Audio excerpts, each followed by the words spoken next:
Welcome, Dr. James Beckett, Sports Card Insights, here with Dr. Jay Swartz. We've crossed paths many times, but not recently. I'm looking forward to catching up, and I'm looking forward to having him share his story, not just with me, but his origin story up to the present with my faithful listeners as well. But first, thanks sponsors, Topps, Panini, and Upper Deck, Heritage Auctions, Huggins & Scott Auctions, Mike Stadium Sports Cards, Burbank Sports Cards, ComC.com, and Beckett Media, Beckett Grading, Beckett Authentication. Welcome, old friend Jay. Hi, Jim. What have you been up to in the last few decades? A lot of twists and turns in your hobby journey.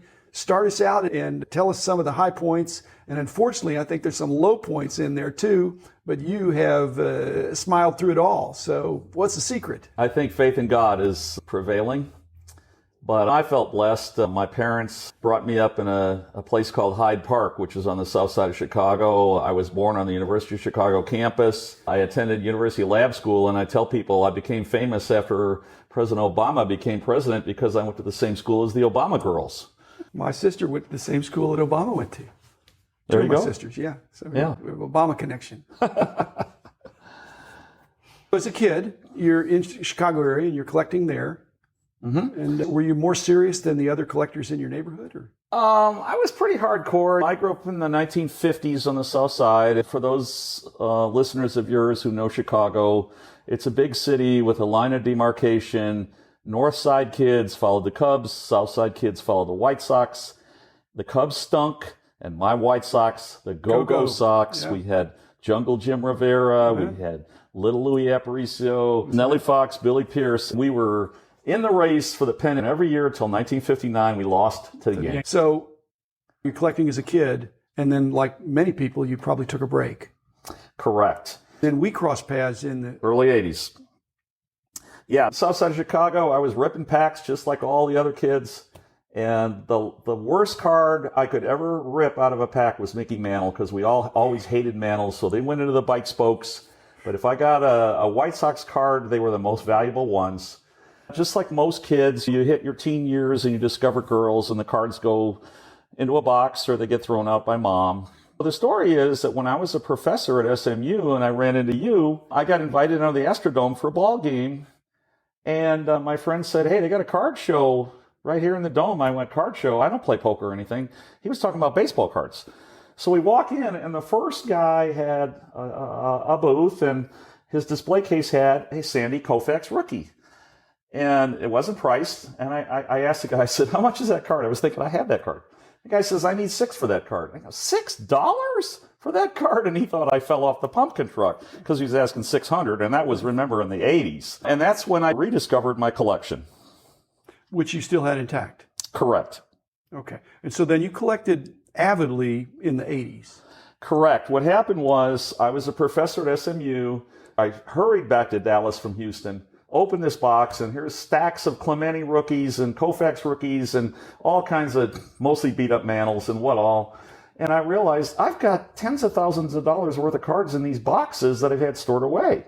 I started building sets like I did in my boyhood days. Which is what people did in those days. I took my professorship out to California, moved to California.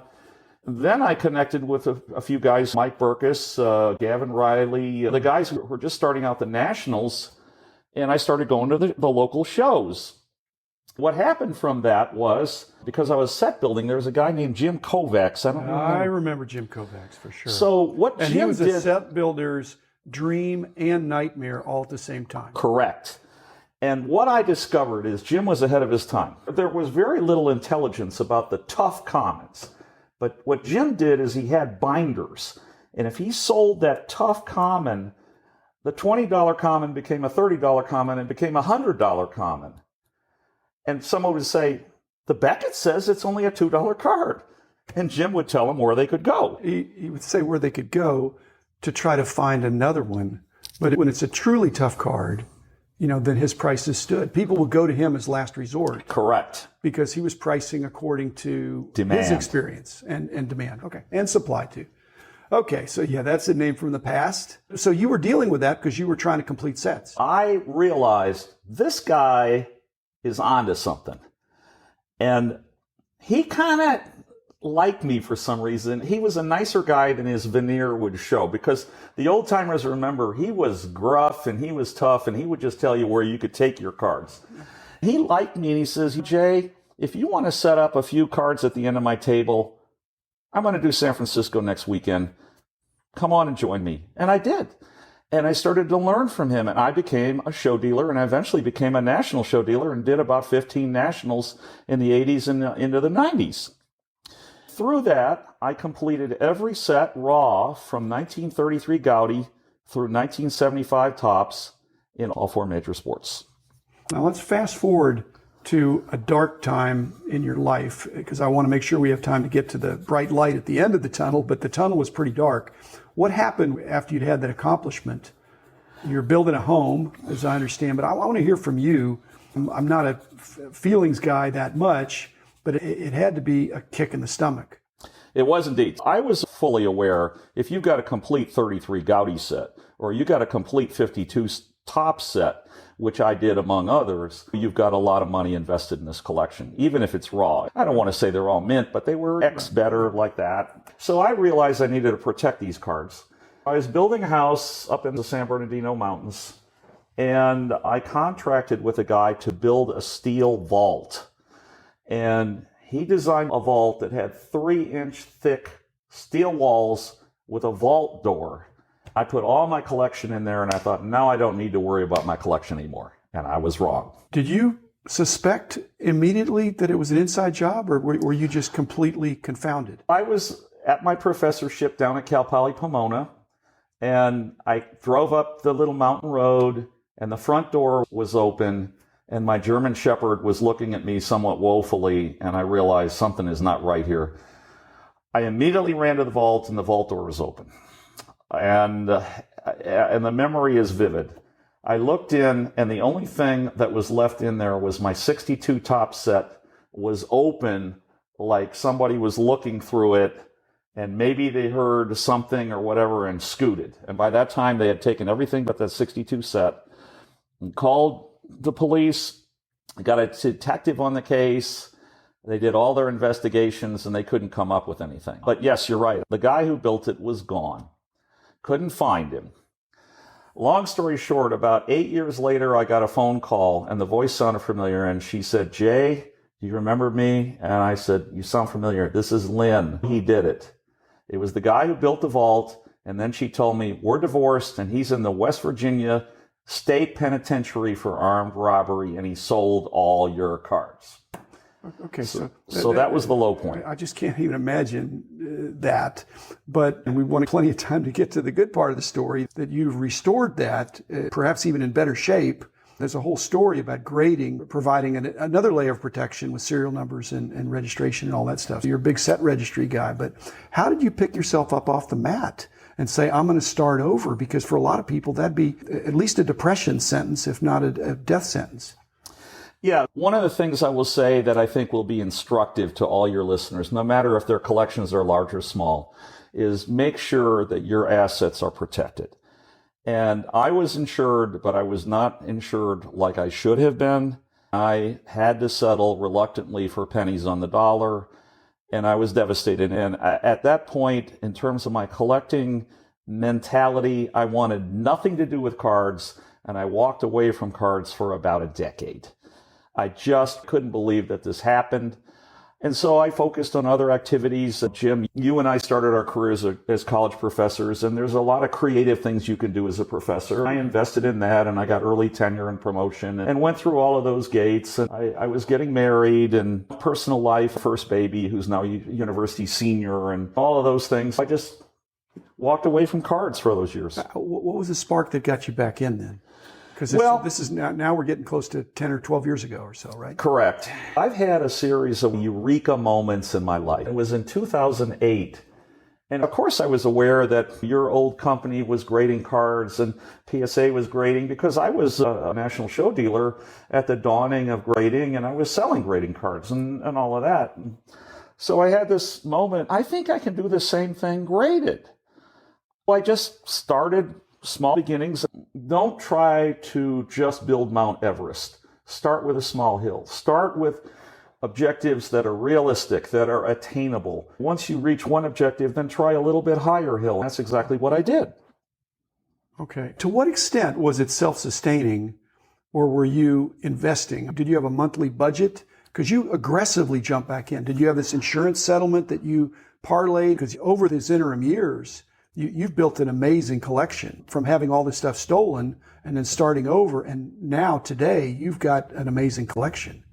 Did you do it by brilliance or by having an inheritance or an insurance settlement or just wise buys or excellent trading? I don't want to give myself too much credit, but I was very experienced in scarcity and availability and all of those issues. And by that time, the set registry had started and pop counts. I don't have a PhD in statistics like you do, but I taught a course called marketing research, which is very analytical. So I know numbers and actually taught statistics at Chapman University. I can read numbers and interpret them. So what I did is I said, okay, my first objectives in 2008 will be 1955 tops to 1965 tops, or something that was manageable. As I would get near set completion, I would add another set and slowly build up my collection. So there's that collecting aspect of it. Now, the other aspect which you've asked about is the financial part. Yes, I did get an insurance settlement. It wasn't grand, but it was enough that I could do some things because it was in the tens of thousands, as I recall. But then I developed some algorithms that allowed me to buy and sell in a way that I would work margins and soft spots in markets. I was a marketing professor after all.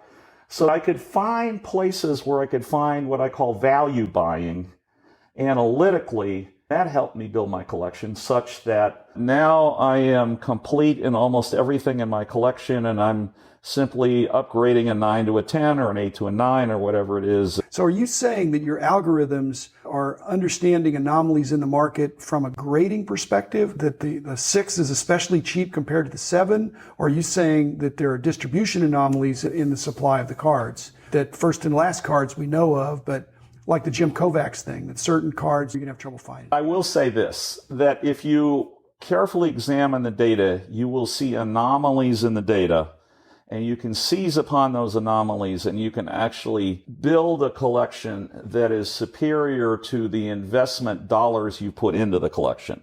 As a former statistics professor, you know where I'm going with this. I've got a variety of ways I sell that may be unorthodox, but they're effective for me. I have a network of folks that I connect with in order to buy. Are you going to this national? And what are your current objectives in your collecting journey? I have attended the last 2 nationals. I attended the Cleveland National in 2018. There's a reason for that. I got a phone call from Cosetta, who is the set registry manager at PSA. She called and said, congratulations, select you as having the collection of the year for 2018. And of course, I was really excited. So I went off to Cleveland and got the plaque and gave the speech. I basically roamed around and saw some of the old faces from our era, quote unquote. It's been the first national I've been in some time. But then I realized there really aren't that many things that I can buy here, because when you've got pretty much everything. But then 2019 rolled around and I got named to the PSA Hall of Fame in Chicago. And I bought nothing there. I go to the National just to see the guys. There really aren't very many buying opportunities for me anymore. So are you a marketing guy with nothing to market other than the fun of the hobby? That's a great question, Jim. I have morphed into selling. I'm slowly selling off some of my collection, but I'm still building this premium assemblage of high-end vintage cards. I don't do anything current. Was the first over yet?